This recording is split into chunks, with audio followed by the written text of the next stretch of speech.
welcome back to Tween. I'm Reese. And I'm Lauren, and today we're making dragon eggs. Let's get into it.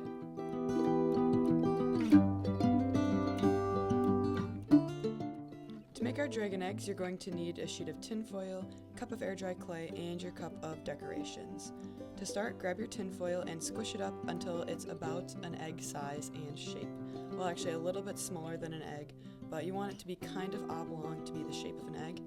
And then you're going to grab your clay because we're going to cover the tin foil with the clay.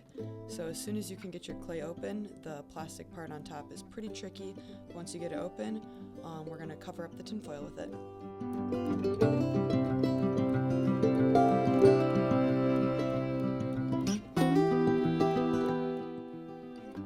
Once you get your air dry clay out, you're going to want to play with it and squish it in your hands for a bit. You want it to be nice and smooth because it'll be easier to work with. So you're going to squeeze it between your hands to get most of the air bubbles out. And once you have most of the air bubbles out, you can lay it onto the table and then squish it into a circle, and that's how we're going to cover the tinfoil. So get all the air bubbles out and then put it onto the table and kind of pat it into a circle that's big enough that when you set the tinfoil in the middle, you can wrap the clay around it. I would recommend rolling the tinfoil a little bit just so that the pointy edges are hopefully a little bit less pointy, because if you have a lot of pointy edges, it's going to try and stick through the clay. Once you have your tinfoil covered in air dry clay, you're just going to roll it around in your hands until it's nice and smooth and in the shape you want. Try not to push too hard because the tinfoil could poke its way out of the clay, but you want to just do it gently enough that you can shape it without breaking it. And now it's time to decorate. So you have your cup of trinkets, you can decorate it however you want. I usually start with the shells since they're bigger, they take up more space. You want to push them in far enough that they're going to stay.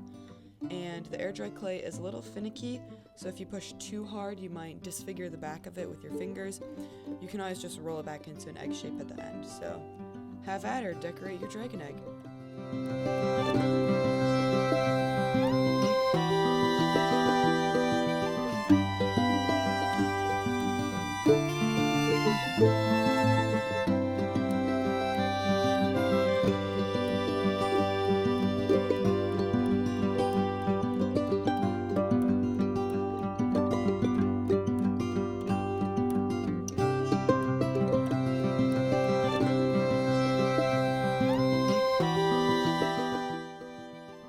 Once you have it decorated however you want, it's time to let it dry. Whatever side you lay the egg on will be a little bit flat.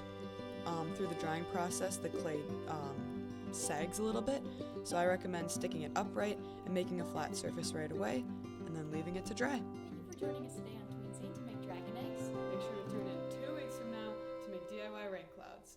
See you then!